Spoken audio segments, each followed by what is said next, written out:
Nuodėmingi mes, todėl ir nubausti, pajutus grįžusi kūno stiprumą, pagalvojo Nyras. Visi mes nuodėmingi.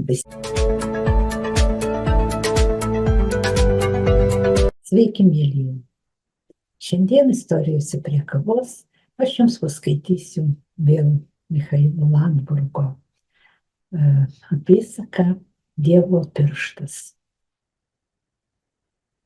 Vakarais, kai baimė prasiskverbdavo į akis, nosį, ausis, plėšė krūtinę, artėjo prie gerklės, Nyras prieidavo prie lango ir žvelgdamas į paslaptingą miesto šurmulį, šnekučiavosi su mirusia žmona arba su dukra, kuri ištekėjus už Olando, anūką pasiėmė su savim.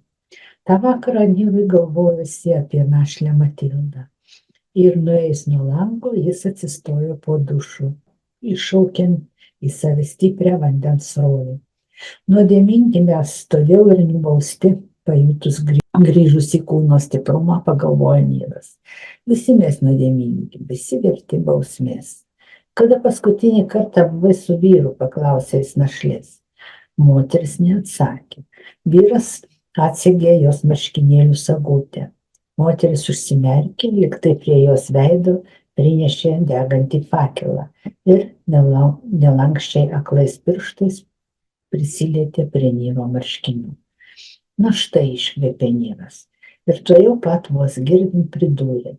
Man geriau išeiti. Ką jau ten, taip pat tyliai atsakė našlė. Išeik, jeigu Dievo pirštas taip rodo. Nyras pasakė, pavargau aš.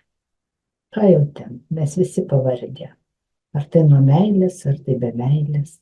Patylėk, paprašė Nyras. Ką jau ten. Grįžus pas save, Nyras tą naktį lengvai užmigo ir pamatė prieš save tyrą dangų. Po to jis pastebėjo, kad guli lauke, kur pilnom skaisčiai baltų ramūnų. Ir žmonos ranką pamatė.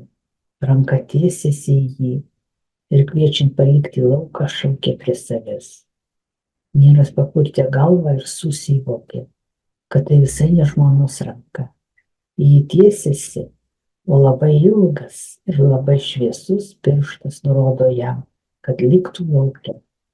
Nusišypsojo Nyras ir savo pasakė, nueisiu ir priskinsiu ramūnų, nueisiu ir priskinsiu. Šią novelę vertė Beata Višniauskaitė. Tai tiek šiandien, mėlyjeji, mūsų kavos istorijose ir iki kito susitikimo.